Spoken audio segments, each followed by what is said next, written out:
నమస్తే. Today Andhra news bulletin కి స్వాగతం. వార్తల్లోని వివరాలు. ఏపీ సీఎం చంద్రబాబు ఢిల్లీ పర్యటన కొనసాగుతోంది. దీనిలో భాగంగా శుక్రవారం పలువురు కేంద్ర మంత్రులతో సీఎం భేటీ అయ్యారు. తొలుత కేంద్ర పునరుత్పాదక ఇంధన శాఖ మంత్రి ప్రహ్లాద్ జోషితో సీఎం భేటీ అయ్యారు. రాష్ట్రానికి చెందిన కేంద్ర మంత్రులు రామ్మోహన్ నాయుడు, పెమ్మసాని చంద్రశేఖర్ ఎంపీలతో కలిసి సమావేశమయ్యారు. రాష్ట్రంలో సోలార్ ప్రాజెక్టులు, ప్రధాని సూర్యఘర్ పథకం అమలుపై ప్రహ్లాద్ జోషితో చంద్రబాబు చర్చించారు. అనంతరం రక్షణ మంత్రి రాజ్నాథ్ సింగ్, సిఆర్ పాటిల్ తో సీఎం భేటీ అయ్యారు. రాష్ట్రానికి చెందిన వివిధ అంశాలపై వారితో చర్చించారు.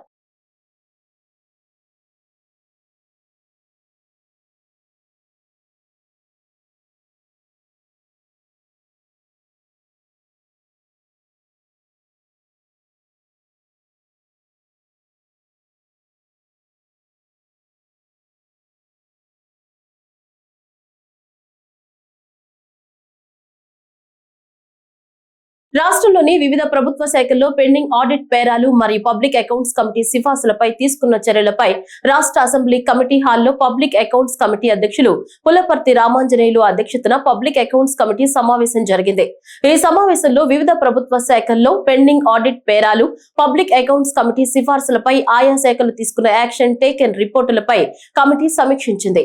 ఈ సందర్భంగా పీఏసీ కమిటీ చైర్మన్ రామాంజనేయులు మాట్లాడుతూ వివిధ ప్రభుత్వ శాఖల్లోని పెండింగ్ ఆడిట్ పేరాలపైన సకాలంలో చర్యలు తీసుకుని పరిష్కరించాలని ఆయా శాఖల అధికారులను ఆదేశించారు.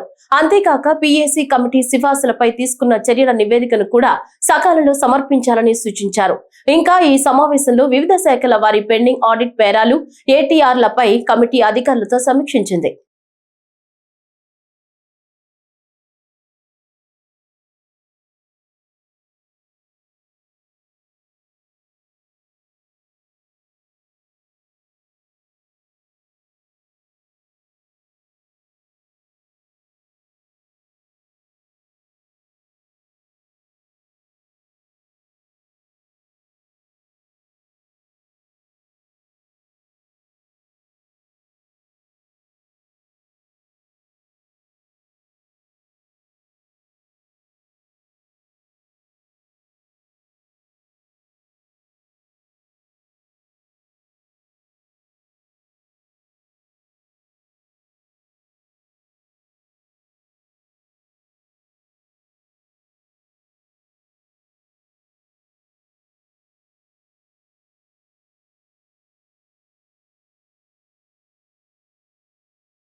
ప్రస్తుతం కేంద్ర రాష్ట్ర ప్రభుత్వాలు అనుసరిస్తున్న వినూత్న విధానాలు, పథకాలు, లక్ష్యాలకు అనుగుణంగా 20 సూత్రాల కార్యక్రమం అమలులో నిర్మాణాత్మక మార్పులు తీసుకురావాల్సిన అవసరం ఎంతో ఉందని ఆంధ్రప్రదేశ్ 20 సూత్రాల కార్యక్రమం అమలు చైర్మన్ లంకా దినకర్ తెలిపారు.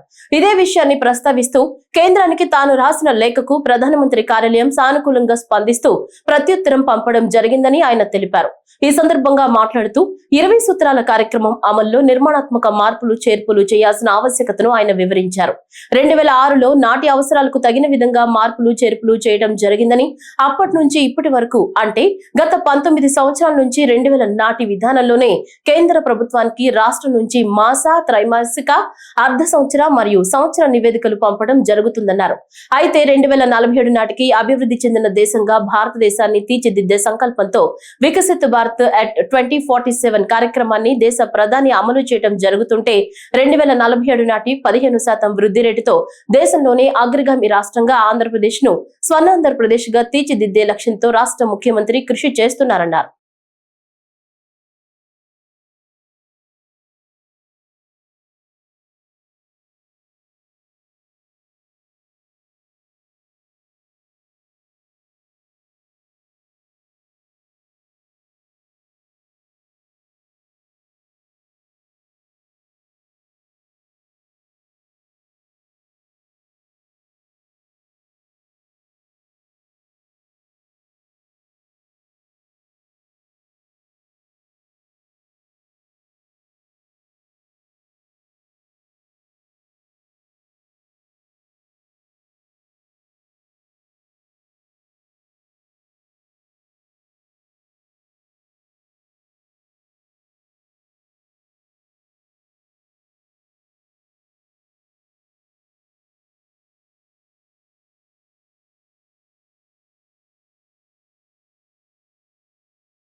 నూతన రేషన్ కార్డుల దరఖాస్తు మరియు మార్పులు చేర్పులకు గడువు లేదని, అర్హత ఉన్న వారు ఎప్పుడైనా దరఖాస్తు చేసుకోవచ్చని మంత్రి నాదెండ్ల మనోహర్ తెలిపారు.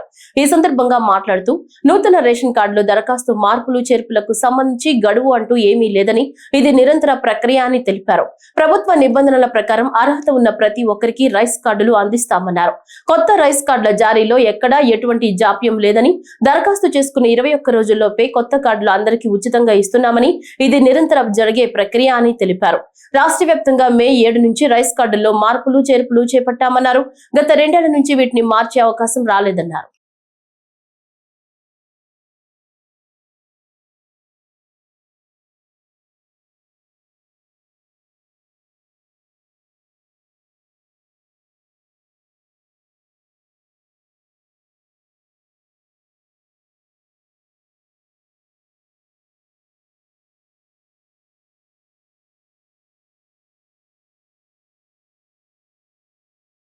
విజయవాడ గన్నవరం విమానాశ్రయంలో ఎయిర్పోర్ట్ అడ్వైజరీ కమిటీ సమావేశాన్ని నిర్వహించారు. ఈ సమావేశంలో airport advisory committee chairman MP Balashowry, vice chairman MP Kesineni Sivanath, airport director Lakshmikanth Reddy, Krishna జిల్లా ఎస్పీ ఆర్ గంగాధరరావు పాల్గొన్నారు.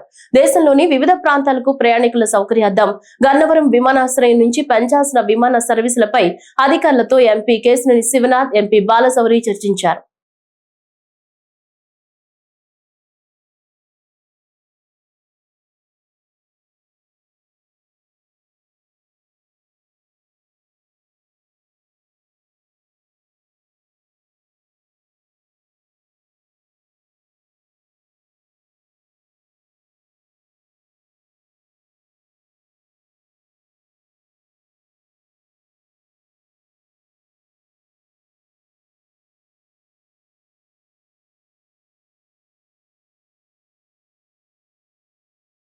ఆడబిడ్డను ఆర్థికంగా నిలబెట్టడమే తమ ప్రభుత్వ లక్ష్యమని సీఎం రేవంత్ రెడ్డి అన్నారు.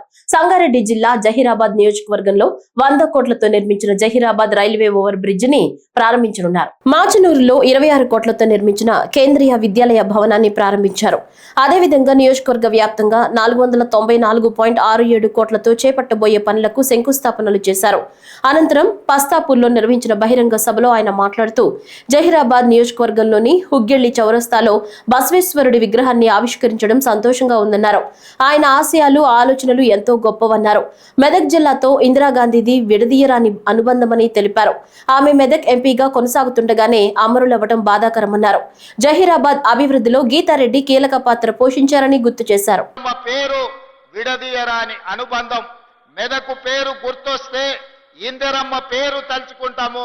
ఇందిరమ్మ పేరు తలుచుకుంటే మెదకు జిల్లాను గుర్తు చేసుకుంటాం.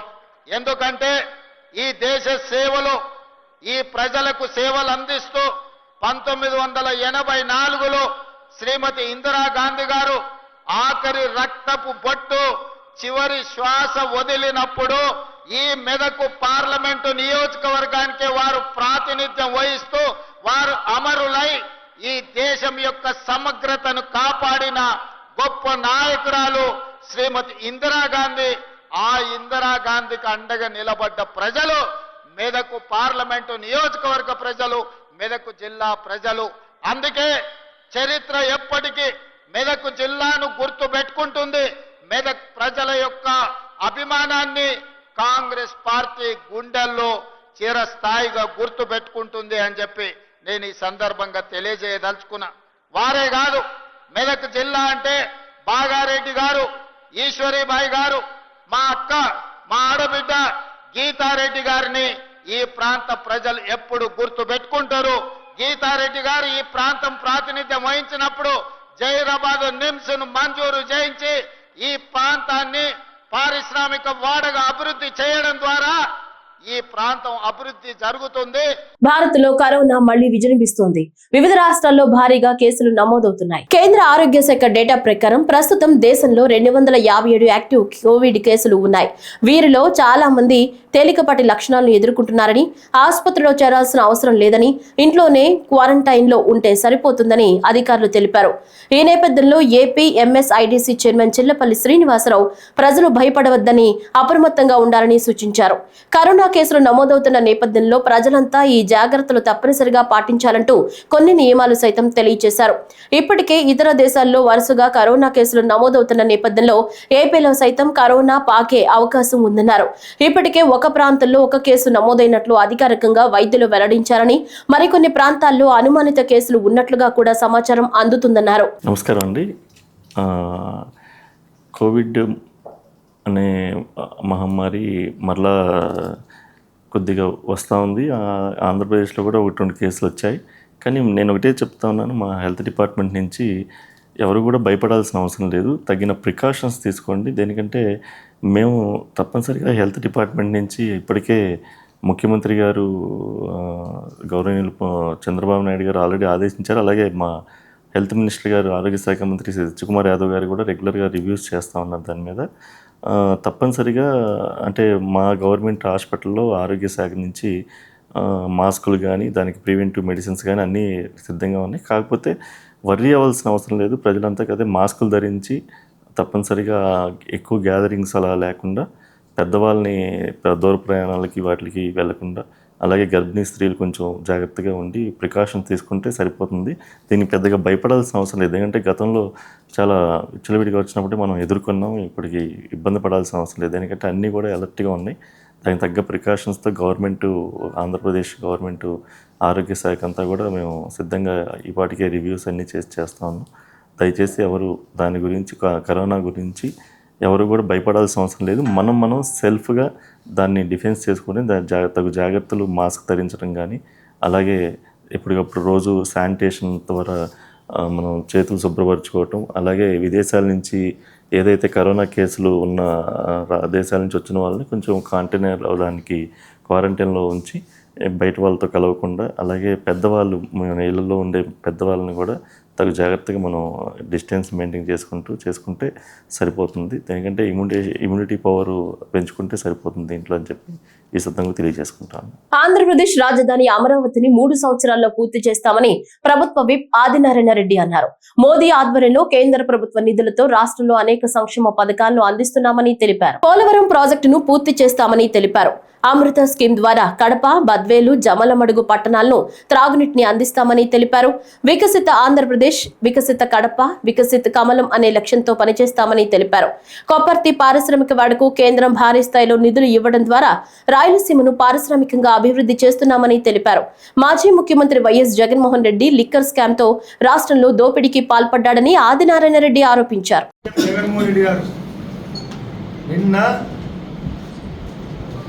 లిక్కర్ పైన కానీ, రాష్ట్ర పరిస్థితి అయినా కానీ, తన యొక్క ముఖ్యులు అరెస్టు పైన కానీ, తన పైన సమస్య కానీ, షర్మిలమ్మ కౌంటర్ కానీ అన్ని దృష్టిలో పెట్టుకొని మా బీజేపీ పార్టీ తరఫున ప్రెసిడెంట్ గారు ఉన్నారు, మిగతా మా సభ్యులందరూ ఉన్నారు. సబ్జెక్ట్ ఒకటే, జగన్ రెడ్డి కోహినూరు వజ్రంలాగా మాట్లాడతాడు. తన వాళ్ళందరూ మంచోళ్ళంట. నేనైతే సింపుల్గా చెప్పే మాట పల్లెలో చెప్తున్నారు, మాంచోళ్ళు, అందరినీ ముంచినోళ్ళు. మంచోళ్ళు కాదు, మాంచోళ్ళు, యమా దొంగలు, అందరినీ ముంచినారు. ఎవరిలో కూడా 0.1% కూడా నీతి లేదు. జగన్ రెడ్డి నైజమే నిజం. కొన్ని పత్రికలను పట్టుకొని ఈనాడు, ఆంధ్రజ్యోతి, TV5 దొంగలు అన్నారు. నీ పత్రిక, నీ సాక్షి టీవీ మహామోసం. ఒక్కరోజు ఒక వార్త కూడా నిజం ఉండదు. ఏప్రిల్,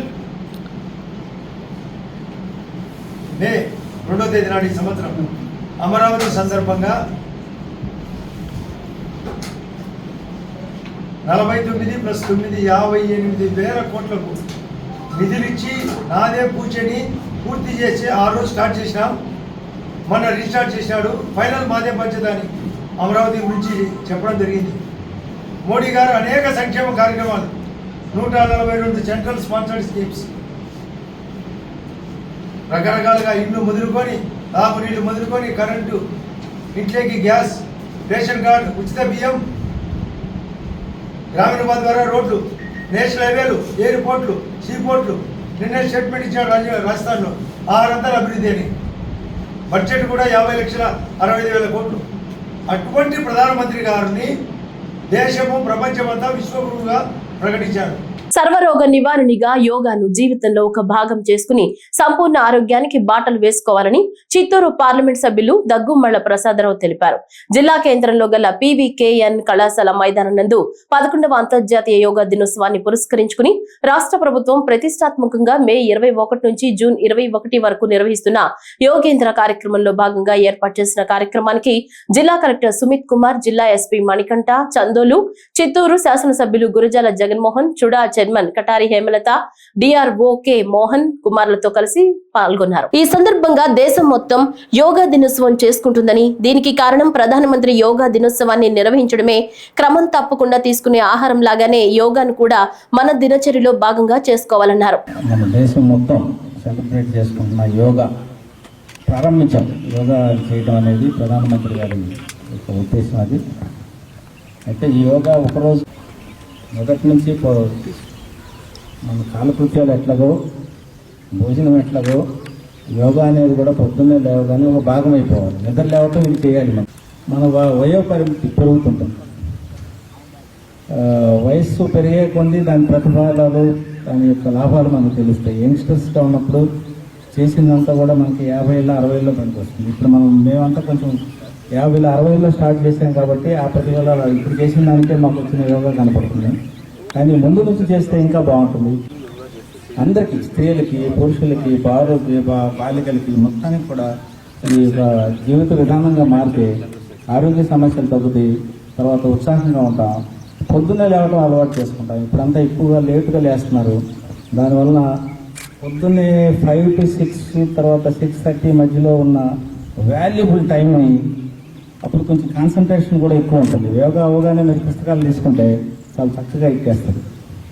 యోగా అవగానే ఏదన్నా మీరు ఆ రోజు చేయాల్సిన పనుల గురించి, ప్రాజెక్ట్ గురించి చూస్తే చాలా మంచి ఐడియాలు వస్తాయి. కాబట్టి మీ అందరికీ ఒకటే సలహా ఏంటంటే చిన్నప్పటి నుంచి, ఇప్పుడు పెద్దవాళ్ళు కూడా చేయండి, యంగ్స్టర్స్ కూడా యోగాని ఒక జీవన విధానంగా అలవాటు చేసుకోండి. ఎక్సర్సైజ్, వాకింగ్ ఎట్లాగో చేస్తారు, యోగాతో పాటు వాకింగ్ కూడా చేయాలి. ఒక 15-20 నిమిషాలు చేయాలి పెద్దవాళ్ళకి. ఈ కార్యక్రమాన్ని ఏర్పాటు చేసిన కలెక్టర్ గారికి ముందుగా ధన్యవాదాలు తెలియజేసుకుంటూ, రేపు ముగింపు యోగా సభని వైజాగ్లో మన ప్రధానమంత్రి ద్వారా మన ముఖ్యమంత్రి గారు సెలబ్రేట్ చేయబడతారు. ఎందుకురా మళ్ళీ వైజాగ్ వస్తున్నాడు ప్రధానమంత్రి అని నేను ఎవరికో ఒకరికి ఫోన్ చేశాను. వైజాగ్ గారు, మన ముఖ్యమంత్రి గారు పొద్దునే 4:30కి లేచి యోగా, వోకల్ యోగా ఎంత బాగా మాట్లాడుతూనే ఉంటాడు. చంద్రబాబు నాయుడు 2 గంటలైనా 3 గంటలైనాక సీక్రెట్ తెల్ల. నిన్న మా గంటా శ్రీనివాస్ గారిని అడిగితే మాకు తెలిసి చంద్రబాబు నాయుడు గారు పొద్దునే లేచి ఫస్ట్ ఈ వోకల్ యోగా చేస్తారు కాబట్టి వారంత చక్కగా గంటలైనా మాట్లాడగలుగుతారు. ప్లస్ ఉన్న అన్ని ముఖ్యమంత్రులకు ఈరోజు మన ఆంధ్ర ముఖ్యమంత్రి గారు ఎక్కువ సమయాన్ని ఆంధ్ర రాష్ట్రం కోసం ఉపయోగిస్తుంటారు, అంత యాక్టివ్గా. దానికి కారణం ఈ యోగా. నాకు కూడా చిత్తూరులో మన యోగా బాబన్న మరి ఇంటికి వచ్చి చెప్పారు, ఎమ్మెల్యే గారు మీరు కొద్ది వెయిట్ ఎక్కువ ఉన్నారు, ఈ చిత్తూరుకి బాగా పనిచేయాలంటే కొంచెం వెయిట్ తక్కువ చేయాలి, మీకు యోగా నేర్పుతాను అని. ఒకరోజు ఏమో వచ్చాను, పొద్దునే లేసి రెడీ అయ్యి స్ట్రిక్ట్గా వారు చెప్పిన దీనిపైన ఆశ కలిగింది. అంటే వెయిట్ తగ్గి బాగా యాక్టివ్గా పని చేస్తామంటే ఆశే కదా మనిషికి.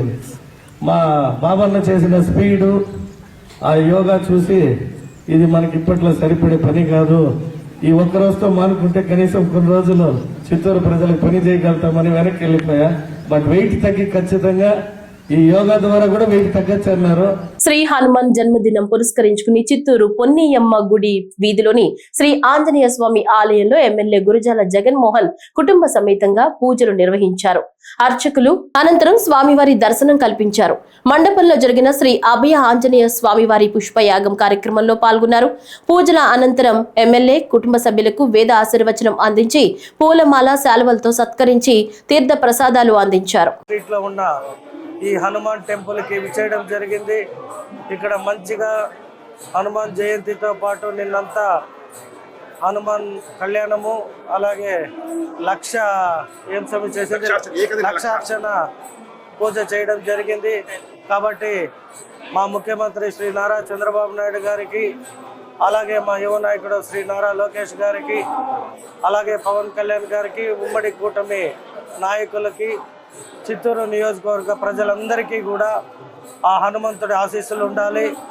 ఆ హనుమంతుడి ఆశీస్సులు ఉన్నచో మేము చేపట్టే ప్రతి పనిలో కూడా వారి బలం, శక్తిని మాకు ఇచ్చి ఈ కూటమి ప్రభుత్వం ఇంకా ఉన్నత స్థానం పొంది ఆంధ్ర రాష్ట్ర ప్రజలకు మరియు చిత్తూరు నియోజకవర్గ ప్రజలకు ఏదైతే మేము చేపట్టాల్సిన కార్యక్రమాలన్నిటినీ సవ్యంగా జరిగే విధంగా ఆ హనుమంతుడు ఆశీస్సిస్తాడని, ఆయన ఆశీర్వాదం మాకు ఉంటుందని తెలియజేసుకుంటూ జై హనుమాన్. చిత్తూరు జిల్లాలో మామిడి బోర్డు ఏర్పాటుకు కృషి చేస్తున్నామని చిత్తూరు పార్లమెంట్ సభ్యులు దగ్గుమళ్ల ప్రసాదరావు పేర్కొన్నారు. జిల్లా సచివాలయంలోని సమావేశపు మందిరం నందు చిత్తూరు జిల్లాలో అత్యధికంగా పండించే తోతాపురి మామిడికి గిట్టుబాటు ధరకు సంబంధించి మామిడి రైతులతో, ప్రాసెసింగ్ కంపెనీల యజమానులతో చర్చా కార్యక్రమం నిర్వహించారు. మామిడి రైతులకు గిట్టుబాటు ధర కల్పించేందుకు కృషి చేస్తున్నామని తెలిపారు. జిల్లాలో మామిడి బోర్డు ఏర్పాటుకు అవసరమైన ప్రతిపాదనల్ని సంబంధిత శాఖలకు అందించడంతో పాటు కేంద్ర మంత్రి దృష్టికి ఈ విషయాన్ని తీసుకుని వెళ్లడం జరిగిందన్నారు. రైతులు, ప్రాసెసింగ్ కంపెనీల యజమానులు ఇద్దరికి న్యాయం జరిగేలా కృషి చేస్తున్నామన్నారు. అయితే మనం ప్రస్తుతానికి ఇప్పుడున్న పరిస్థితికి మనం గిట్టుబాటు ధర గురించి మాట్లాడతాం. తర్వాత ఇన్సూరెన్స్ ఇవి గవర్నమెంట్ ఏళ్ళలో వెళ్ళిపోతుంది, ప్రతిపాదన లేదు. గిట్టుబాటు ధర మీకున్న సమస్యలనే మీరు చెప్పారు. అయితే నెక్స్ట్ ప్రాసెసింగ్ యూనిట్ వాళ్ళు కూడా వాళ్ళ ప్రాబ్లమ్స్ ఏంటో చూసి కరెక్ట్గా సరైన డెసిషన్ తీసుకుంటారు. అలాగే మ్యాంగో బోర్డుకు సంబంధించి కొంచెం ఇన్ఫర్మేషన్ ఇద్దాం అనుకుంటున్నాను. మ్యాంగో బోర్డు బాగా ట్రై చేసాము ఈ 1 year లో. ఫిబ్రవరిలో మాకు వచ్చేసింది అనుకుందాం. అక్కడ జరిగిన హడావుడికి తర్వాత డైరెక్టర్ గారు కూడా చెప్తున్నారు, చాలా ఇన్ఫర్మేషన్ అడిగారు. గత ప్రభుత్వ అసమర్థ పాలనతో ఆర్థిక వ్యవస్థ అతలాకుతలంగా మారిందని, వాటిని సరిదిద్దేందుకే తమకు ఇంత టైం పట్టిందని పురపాలక శాఖ మంత్రి నారాయణ అన్నారు. స్కూల్స్ తిరిగి తెరిచే జూన్ 12 కంటే ముందే తల్లికి వందనం ఎంతమంది పిల్లలుంటే అంతమందికి అందిస్తామని, ఉచిత బస్సు ప్రయాణం మహిళలకు త్వరలోనే ప్రకటిస్తామని మంత్రి నారాయణ తెలిపారు. గత ప్రభుత్వం, గత ముఖ్యమంత్రి ఆర్థిక వ్యవస్థ ఎలా నడపాలో తెలియక రాష్ట్రాన్ని అతలాకుతలం చేసి 10 లక్షల కోట్ల పైగా అప్పు చేసేసి వెళ్ళిపోయారు. అయితే అప్పు చేసినప్పుడు ఎవరు తీర్చాలంటే మనందరం మనం కట్టే ట్యాక్స్లే, జిఎస్టీ కావచ్చు, ఏ ట్యాక్స్ అయినా కావచ్చు, వాటి ద్వారానే తీర్చాల్సింది. తీర్చకుండా ఉంటే ఊరుకోరు. అయినా ముఖ్యమంత్రి గారు ఉన్న అపారానంతో ఈరోజు 1 by 1 చేసుకుంటూ ఏదైతే ఎలక్షన్స్ ముందు ఎన్డీఏ ప్రభుత్వం, ఎన్డీఏ పార్టీలు అన్నీ కలిసి, కూటమి పార్టీలు 3, అటు జనసేన కావచ్చు, బీజేపీ కావచ్చు, తెలుగుదేశం కావచ్చు, ఒక మేనిఫెస్టో చేసి ఆ మేనిఫెస్టోలో ఏదైతే చెప్పారో పెన్షన్స్ కావచ్చు 4000 ఇస్తామని దాన్ని మాట తప్పకుండా ఇవ్వటం జరిగింది. మహిళలకి 3 సిలిండర్లను మాట తప్పకుండా చేయడం జరిగింది. అన్నా క్యాంటీన్ స్టార్ట్ చేసాం. అయితే రాబోయే జూన్ నెలలో ఆర్థిక ఇబ్బందులున్నా, అనేక ఫైనాన్షియల్ సమస్యలున్నా, గత ప్రభుత్వం చేసిన అవకతవకల వల్ల ముఖ్యమంత్రి గారు పిల్లలకి జూన్ 12th స్కూల్స్ ఓపెన్ చేస్తారు. ఓపెన్ చేసే లోపల ఈ అకాడమిక్ ఇయర్లోనే వాళ్ళకి మనం ఇస్తామన్న అమౌంట్ ఇవ్వాలి. పిల్లలకి తల్లికి వందనం అనే యొక్క కార్యక్రమం ఏదైతే ఉందో దాన్ని రేపు జూన్ 12 లోపల ఇవ్వాలని నిర్ణయించారు. జూన్ 12 లోపల ఎంతమంది పిల్లలుంటే అంతమందికి 15,000 లెక్కన ఇచ్చేదానికి ఏర్పాటు చేస్తున్నారు. వైసీపీ అధినేత జగన్ పై ఏపీ కాంగ్రెస్ అధ్యక్షురాలు వైఎస్ షర్మిల తీవ్ర స్థాయిలో విమర్శలు గుప్పించారు. మద్యం కేసులో తాను నిర్దోషినని చెప్తున్న జగన్ తన తండ్రి దివంగత వైఎస్ రాజశేఖర రెడ్డిలా తప్పుంటే ఉరితీయండి అని ధైర్యంగా ఎందుకు ప్రకటించడం లేదని ఆమె సూటిగా ప్రశ్నించారు. ఏ విచారణకైనా సిద్ధమని చెప్పలేని పరిస్థితుల్లోనే జగన్ ఉన్నారని షర్మిల ఆరోపించారు. రాష్ట్రంలో మద్యం విధానానికి సంబంధించి వస్తున్న ఆరోపణలపై వైఎస్ జగన్మోహన్ రెడ్డి స్పందిస్తూ తాను ఏ తప్పు చేయలేదని అంటున్నారని షర్మిల గుర్తు చేశారు.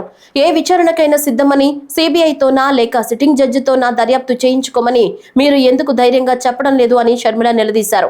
అసెంబ్లీ వేదికగా రికార్డుల్లో ఈ విషయాన్ని చెప్పాలని, అలా చెప్పలేకపోవడమే ఆయన తప్పు చేశారనడానికి నిదర్శనమని ప్రజలు భావిస్తున్నారని ఆమె అన్నారు. జగన్మోహన్ రెడ్డి గారు ఇంతకుముందు ముఖ్యమంత్రిగా పనిచేసిన వారు. అలాంటిది ముఖ్యమంత్రిగా హోదాలో ఉన్న వ్యక్తి పోలీసు డిపార్ట్మెంట్ పట్ల వాళ్ళ బట్టలు ఉడదీస్తాం, వాళ్ళని తరిమి తరిమి కొడతాం, వాళ్ళు ఎక్కడున్నా పట్టుకొస్తాం, విదేశాలకు వెళ్ళినా వదిలిపెట్టాం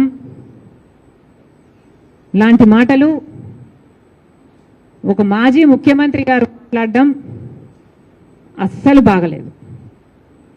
ముఖ్యమంత్రిగా ఉన్న రోజుల్లో మీరు పోలీసు వ్యవస్థని ఎలా వాడుకున్నారో జనాలు మర్చిపోలేదు, రఘురామరాజు గారైతే మర్చిపోలేరు. లిక్కర్ మాఫియా జరిగింది అని మీ మీద ఆరోపణలు ఉన్నాయి. మరి అలాంటప్పుడు ముఖ్యమంత్రిగా మీరు ఎలా వ్యవహరించాలి? రాజశేఖర రెడ్డి గారు అయితే ముఖ్యమంత్రిగా ఉన్నప్పుడు లేనప్పుడు కూడా ఎంతో హుందాగా ఆయన మీద ఏదైనా ఆరోపణలు వస్తే మీకు కావాల్సిన ఎంక్వైరీ వేసుకోండి.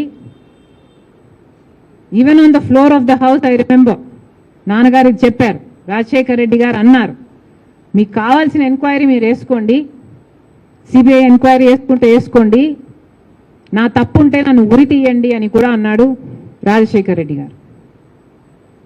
మరి జగన్మోహన్ రెడ్డి గారు కూడా మీ ఏ తప్పు లేకపోతే మీరు ఎందుకు మాట్లాడలేకపోతున్నారు? మీరు వెళ్ళండి, అసెంబ్లీకి వెళ్ళండి, on the floor of the house on record చెప్పండి, ఏ ఎంక్వైరీ కావాలంటే ఆ ఎంక్వైరీ వేసుకోండి. మీరు సిబిఐని పిలుస్తారా లేకపోతే సిట్టింగ్ జడ్జితో చేపిస్తారా? మీరు ఏ ఎంక్వైరీ కావాలంటే ఆ ఎంక్వైరీ వేసుకోండి, నా తప్పు లేకపోతే నన్ను ఉరి తీయండి అని మీరు అనలేకపోతున్నారు అంటేనే మీరు దోషి అని ప్రజలకు అర్థమవుతుంది. డాక్టర్లు సైతం అతి కష్టమంటూ చెప్పిన తరుణంలో అన్ని విధాలా తమ బిడ్డ ప్రాణాలకు అండగా నిలబడి ఈ రోజు తమ బిడ్డ నిండు ప్రాణాలతో జీవించేలా సహకరించి అండగా నిలిచిన దెందులూరు ఎమ్మెల్యే చింతమనేని ప్రభాకర్ కి గుడివాకలంక గ్రామానికి చెందిన మోరు రమేష్, సుమిత్ర దంపతులు కృతజ్ఞతలు తెలిపారు. వివరాలు ఇలా ఉన్నాయి. నా పేరు మోరు సుమిత్ర అండి. మా బాబు మోరు సుధీర్పాల్ అండి. మాది గుడివాకలంక గ్రామం అండి. గత 9 నెలల క్రితం మా బాబుకి మేము హాస్టల్ సెయింట్ జేవియర్ హాస్టల్లో వేసామండి. అయితే అక్కడ కొన్ని పరిస్థితుల ద్వారా వేరే బాబు మా బాబు పైన పెట్రోల్ పోసి నిప్పంటించడం జరిగిందండి. నిప్పంటించినప్పుడు బాబు బాగా కాలిపోయాడండి. అయితే ఆ విషయం ఎమ్మెల్యే సార్ దగ్గరికి తీసుకొచ్చారండి ఈ విషయాన్ని. అయితే ఎమ్మెల్యే సార్ కూడా ఇక్కడైతే చాలా మంది ఉంటారని మాకైతే తెలియదు. ఈ ఇంటి దగ్గర కొన్ని వందల మందిని వదిలేసి ఈ బాబు కోసం అప్పటికప్పుడు ఆయన హాస్పిటల్కి వచ్చి ఈ బాబుని చూసి ఆయనే ఇక కళ్ళంపు నీళ్ళు తీసేసుకుని ఈ బాబు ఇక్కడ ఉంటే ఇక బ్రతకడు అని ఆయన అప్పటికప్పుడే ఇక హాస్పిటల్ కూడా మార్చేశారండి. విజయవాడ తీసుకెళ్ళామండి. విజయవాడ తీసుకెళ్ళిన తర్వాత ఎమ్మెల్యే సారు ఫలానా హాస్పిటల్ తీసుకెళ్ళండి, డబ్బుతో సమస్య కాదు, బాబు మనకు బ్రతికి రావాలి, మీరు ఏం చేస్తారు నాకు తెలీదు, బాబు మాత్రం ఖచ్చితంగా బ్రతికే రావాలి ఇంటికి, మీ బిడ్డను మట్టుకు పోగొడితే మట్టుకు ఊరుకోనని మా పెద్దలకు గాని కార్యకర్తలు గాని అందరికీ చెప్పారండి. బాబుకి ఇష్యూ జరిగిన కాడి నుంచి కూడా బాబు ఇంటికి వచ్చే వరకు కూడా వాళ్ళు కూడా నిద్రపోకుండా వాళ్ళు చేయాల్సిన ప్రయత్నాలన్నీ వాళ్ళు చేస్తూనే వచ్చారండి. ఎంతగా ప్రయాసపడ్డారంటే మాటలతో కూడా చెప్పలేమండి. ఎమ్మెల్యే సార్ దయ వల్ల, దేవుడి దయ వల్ల, మా కార్యకర్తలు మా పెద్దల దయ వల్ల బాబు శుభ్రంగా కోలుకుని ఇంటికి వచ్చాడండి. ఉక్కు నగరం విశాఖ స్టీల్ ప్లాంట్ లో భారీ అగ్ని ప్రమాదం సంభవించింది. SMS2 లో ఒక్కసారిగా మంటలు ఎగిసిపడ్డాయి. వెంటనే అప్రమత్తమైన స్టీల్ ప్లాంట్ అగ్నిమాపక సిబ్బంది మంటలను అదుపులోకి తీసుకొచ్చారు. ఆస్తి నష్టంపై అధికారులు అంచనా వేస్తున్నారు. శుక్రవారం తెల్లవారుజామున ఈ ప్రమాదం జరిగింది. అయితే ప్రమాద సమయంలో కార్మికులు విధుల్లో లేకపోవడంతో పెను ముప్పు తప్పింది. అగ్ని ప్రమాదం తెల్లవారుజామున జరగడంతో కార్మికులు విధులకు హాజరు కాలేదు.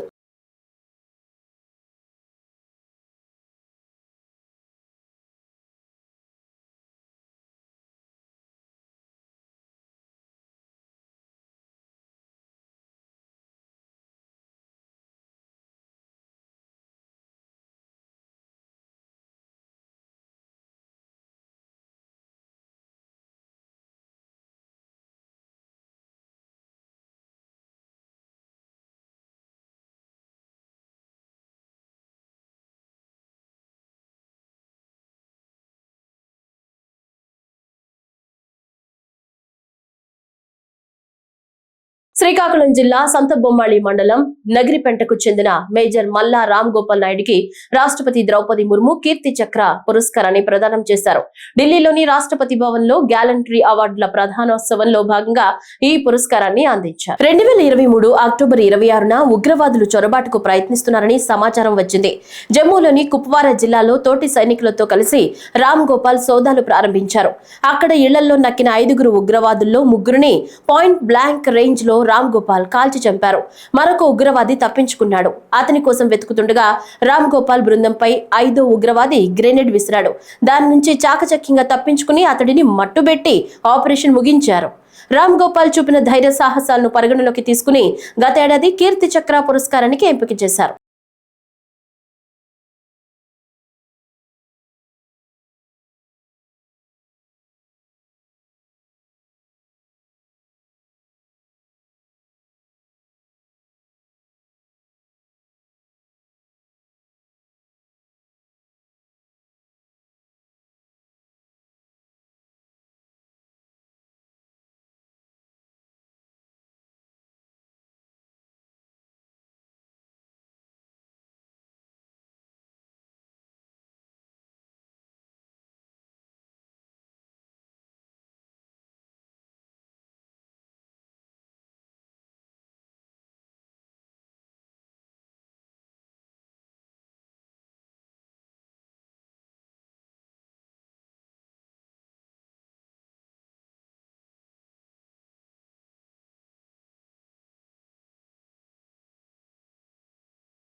ప్రకృతిని పరిరక్షించుకుంటేనే మనం ఉంటాం. చెట్లు తొలగించడం కాదు, ప్రతి ఒక్కరూ మొక్కలు నాటడం అలవాటు చేసుకోవాలి. ప్రకృతి నుంచి తీసుకోవడం కాదు, ఇవ్వడానికి అలవాటు పడాలని రాష్ట్ర ఉప ముఖ్యమంత్రి అటవీ పర్యావరణ శాఖ మంత్రి పవన్ కళ్యాణ్ పిలుపునిచ్చారు. నేటి సమాజంలో ప్రకృతి నుంచి తీసుకోవడమే గానీ ఇవ్వడం అలవాటు లేకుండా పోయిందన్నారు. ప్రకృతిని రక్షించుకుంటే ప్రకృతి మనల్ని రక్షిస్తుందని తెలిపారు. మన రాష్ట్రంలోనూ అటవీ భూములు ఆక్రమించుకునే వారు ఉన్నారు. కొత్తగా అడవులు సృష్టించాలన్న ఆలోచన ఉన్నవారు కరువయ్యారన్నారు. జీవ వైవిధ్యాన్ని కాపాడేందుకు మన ఇంటి నుంచే మొదటి అడుగు వేయాలని కోరారు. జీవ వైవిధ్యాన్ని కాపాడేందుకు ప్రభుత్వం తరపున ప్రతి జిల్లాలో ఒక బయోడైవర్సిటీ పార్క్, ప్రతి గ్రామంలో ఒక పల్లెవనం ఏర్పాటు చేయనున్నట్లు తెలిపారు. విజయవాడ తుమ్మలిపల్లి కళాక్షేత్రంలో నిర్వహించిన అంతర్జాతీయ జీవ వైవిధ్య దినోత్సవ కార్యక్రమంలో ముఖ్య అతిథిగా పాల్గొన్నారు. కమ్యూనికేషన్ నేర్చుకున్నాను. దాంట్లో సారాంశం ఏముంటదంటే మన ఈ జీవ వైవిధ్యానికి సంబంధించి మాట్లాడుతుంది. బేసిక్ దాంట్లో ఏం చెప్తుందంటే మనిషికి టేకర్స్ అండ్ లీవర్స్ అంట. ఎంతసేపు మనం తీసుకోవడం అలవాటు అయిపోయింది, కానీ ఇవ్వడం అలవాటుపోయింది, పరిరక్షించుకోవడం అలవాటుపోయింది. ఇది నేను చాలా సంవత్సరాల నుంచి, దశాబ్దాల నుంచి నేనేమనుకున్నా అంటే బిఫోర్ ఈ రాజకీయాలు రాకముందు కానీ లేదంటే సినిమాలు చేయకముందు నేను ఎప్పుడు ప్రతి మనిషి తనదైన స్థాయిలో నువ్వు ఎక్కడుంటే అక్కడ మన సత్తా, ఒక చిన్నపాటి మొక్క నాటితే అదే మన సత్తా అనుకుంటే దాని నుంచే పట్టేస్తాం. చాలా సంవత్సరాల క్రితం ఒక 8 ఎకరాల పొలం బాగా ఎండిపోయింది. పొలం పక్షులు పెద్ద వచ్చేయటం, దున్నేస్తున్నారు. అందులో నేనేం చేశాను, దున్నటం ఆఫ్ చేశాను. నేను అందరిలాగా డబ్బులు సంపాదించాలి కాదు, కానీ ఈ జీవ వైవిధ్యం పెరగాలంటే ఏం చేయాలని అనేక పుస్తకాలు చదవటం వల్ల నువ్వు ప్రకృతిని నువ్వు ఏదైనా చెయ్యాలి సహాయం అంటే నువ్వు ప్రకృతితోటి చెడగొట్టడం ఉంటే చాలు. Nature is so powerful, it can redefine it self. దానికి మనం ఏం చేయగలం, మనం చెడగొట్టడం ఉంటే చాలు. ఈ ఇష్మాయిల్ అనే పుస్తకంలో ఏం చెప్తారంటే, మీరు ఎంతసేపు ఆ గొరిల్లా ఏం చెప్తారంటే మీరు తీసుకోవడం అలవాటు అయిపోయింది, మీకు తిరిగి ఇవ్వడం అలవాటు అయిపోయింది. వనజీవి రామయ్య గారు ఉన్నారు, మీరు ఊహించండి, ఆయన ఇవ్వడం తెలుసండి. మనం చెట్లు కొట్టేస్తాం, కలప కావాలంటే చెట్లు కొట్టేస్తాం, ఫర్నిచర్ కావాలంటే కలప కొట్టేస్తాం, లేదంటే ఒక డెకరేషన్ చేయాలంటే అందంగా మొక్కలు పెట్టి మనం పూలు పెట్టేసుకుంటాం. కానీ తిరిగి దీన్ని రీక్రియేట్ చేయడం, తిరిగి దీన్ని మనకి స్థాపించడానికి దాన్ని జాగ్రత్త పెట్టుకోవడం మనకు తెలియదు. అంటే ఏంటి సైకాలజీ ఏంటంటే, మోడర్న్ డే సైకాలజీ వసుదైక కుటుంబకం అనేది మన సంస్కృతి. మన పండుగలు కానీ మన సంస్కృతి కానీ ఎప్పుడు కూడా ప్రకృతితో మమేకమై ఉంటుంది. అంటే ప్రకృతిని పరిరక్షించుకుంటేనే మనం ఉంటాం. ప్రకృతిలోని జీవన వైవిధ్యాన్ని పరిరక్షించుకుంటే మనం బతుకుంటాం, అది మన మనుగడకి మంచిది అనేది మనకి ఎప్పుడు చెప్తుంటుంది. కానీ contemporary civilization, modern day civilization ఇవన్నీ మర్చిపోయింది. వైసీపీ అధినేత మాజీ సీఎం జగన్మోహన్ రెడ్డి మాట్లాడిన వ్యాఖ్యలపై టీడీపీ నేతలు తీవ్ర స్థాయిలో స్పందిస్తున్నారు. ఈ క్రమంలో టీడీపీ ఎమ్మెల్యే సోమిరెడ్డి చంద్రమోహన్ రెడ్డి తాజాగా మాజీ సీఎం వైఎస్ జగన్ కు బహిరంగ సవాల్ విసిరారు. నెల్లూరులో మినీ మహానాడులో ఎమ్మెల్యే సోమిరెడ్డి పాల్గొన్నారు. ఈ సందర్భంగా మాట్లాడుతూ మాజీ సీఎం వైఎస్ జగన్ ప్రెస్ మీట్లు పెట్టి మరీ పచ్చి అబద్దాలని చెప్తున్నారని మండిపడ్డారు. రాష్ట్రాభివృద్ధిపై ఆయన చేస్తున్న ఆరోపణల్లో నిజం లేదని సోమిరెడ్డి తెలిపారు. ఉర్సాకు రూపాయికే భూమి కట్టబెట్టామని వైఎస్ జగన్ ఆరోపిస్తున్నారు. రూపాయికే ఇచ్చామని జగన్ నిరూపిస్తే తాను ఎమ్మెల్యే పదవికి రాజీనామా చేస్తానని, లేదంటే అబద్దాలు ప్రచారం చేస్తున్న జగన్మోహన్ రెడ్డి తన ఎమ్మెల్యే పదవికి రాజీనామా చేయాలని సోమిరెడ్డి డిమాండ్ చేశారు. నమస్కారం. ఆయన పులివెందుల శాసనసభ్యులు వైఎస్ జగన్మోహన్ రెడ్డి ఈరోజు ప్రెస్ కాన్ఫరెన్స్ పెట్టారు. ఎంతసేపు ఓన్లీ 2.5 hours. ఆయన బాధంతా అంటే అధికారం కోల్పోయింది, ఆదాయం పోయింది అనే విషయం వెళ్ళగక్కాడు. ఒక్కటి నిజం, నువ్వు తమరు మాట్లాడిన భాషలో పాయింట్లలో ఒక్కటి నిజం చెప్పారవా? ఎన్ని అబద్ధాలు చెప్తావు? ఎంతసేపు చెప్తావు? మాకు అర్థం కాలే. నేను స్ట్రైట్గా ఒకటి అడుగుతున్నా జగన్మోహన్ రెడ్డిని. రాష్ట్రం వృద్ధి రేటు పడిపోయింది, ఖజానాకు రావాల్సిన ఆదాయం పక్కదోవన పడుతుంది. Ministry of statistics and programme implementation ఆ కమిటీ నివేదిక ఇచ్చింది. Ministry of statistics and programme implementation వాళ్ళు ఇచ్చిన రిపోర్ట్లో ఏపీ 8.21% గ్రోత్ రేట్లో ఇండియాలో సెకండ్ ప్లేస్ నిలబడింది. ఫస్ట్ ప్లేస్లో తమిళనాడు 9.69%. 10-11 నెలల్లో సాధించిన విజయం ఇది. నువ్వు అసలు గ్రోత్ రేటు ఘోరంగా పడిపోయిందని చెప్పి మాట్లాడితే ఎట్లా? ఎందుకు ఇంత పచ్చబద్దాలు? మాకు అర్థం కావటం లేదు. జగన్మోహన్ రెడ్డి ఒక ముఖ్యమంత్రిగా పనిచేసినోడు ఇంత స్థాయి దిగజారి మాట్లాడటం అవసరమా అంట? 2.5 hours విషయం కక్కుతుండవు. మేము వచ్చి 11 నెలలైంది. 5 నెలలు నీ విధ్వంస పాలన, రాష్ట్రాన్ని వ్యవస్థలని సర్వనాశనం చేసినోడివి నువ్వు. వాటన్నిటినీ కవర్ చేసుకొని ట్రాక్లో పెట్టిన ప్రభుత్వం కూటమి ప్రభుత్వం, చంద్రబాబు నాయుడు గారి అనుభవం, దానికి ఇంత పచ్చి అబద్ధం చెప్తే ఎట్లా?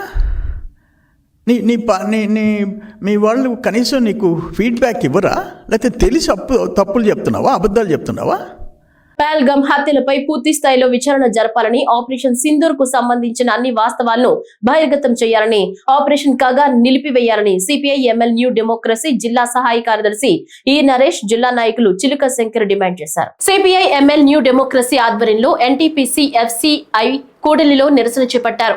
ఈ సందర్భంగా మాట్లాడుతూ పహల్గామ్ హత్యలపై సమగ్రమైన ఉన్నత స్థాయి దర్యాప్తు చేపట్టి నిందితులను చట్టం ముందుకు తీసుకురావాలని డిమాండ్ చేశారు. ఈనాడు దేశంలో జరుగుతున్నటువంటి ఆపరేషన్ కగార్ను మరియు ఆపరేషన్ సింధూర్ను, ఈ విషయాలపైన కేంద్ర కమిటీ సిపిఎంఎల్ న్యూ డెమోక్రసీ కేంద్ర కమిటీ ఈ నెల 18 నుంచి 24 వరకు నిరసన ఆందోళన కార్యక్రమాలు చేపట్టాలని నిర్ణయించింది. అందులో భాగంగానే ఈరోజు ఎన్టీపీసీ అంబేద్కర్ చౌరస్తాలో ఈ యొక్క కార్యక్రమాన్ని సిపిఎంఎల్ న్యూ డెమోక్రసీ నిరసన కార్యక్రమాన్ని నిర్వహిస్తూ ఉంది. ఇవాళ కేంద్రంలోని నరేంద్ర మోడీ ప్రభుత్వం ఇవాళ మరి పహల్గామ్లో జరిగినటువంటి హత్యలపై పూర్తి స్థాయి న్యాయ విచారణ జరిపించాలని చెప్పి డిమాండ్ చేస్తూ ఉన్నాం.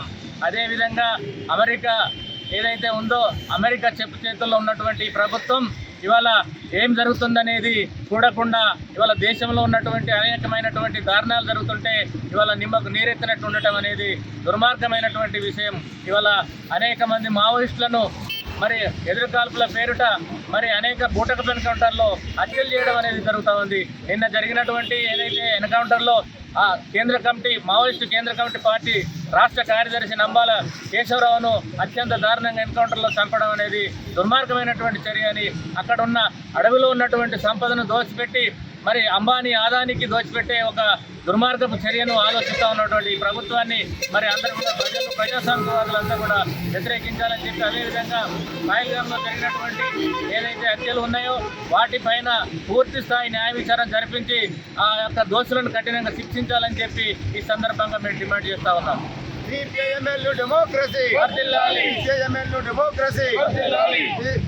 బీజేపీ ప్రభుత్వం మొండి వైఖరి, కేంద్ర ప్రభుత్వం మొండి వైఖరి, కాల్పులను వెంటనే శాంతి చర్చలు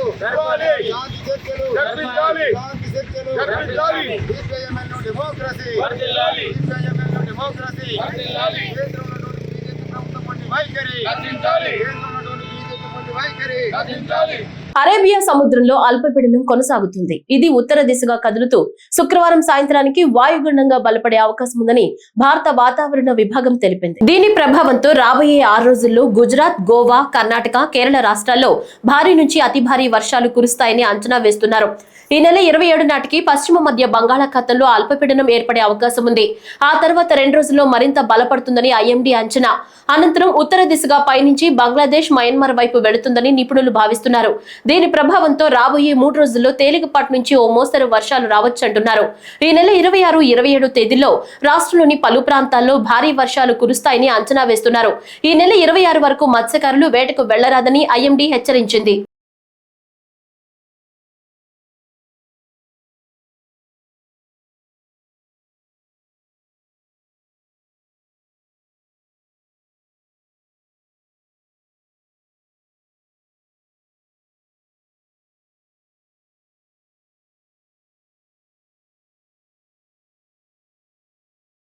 ఈ వార్తలు ఇంతటితో సమాప్తం. నమస్కారం.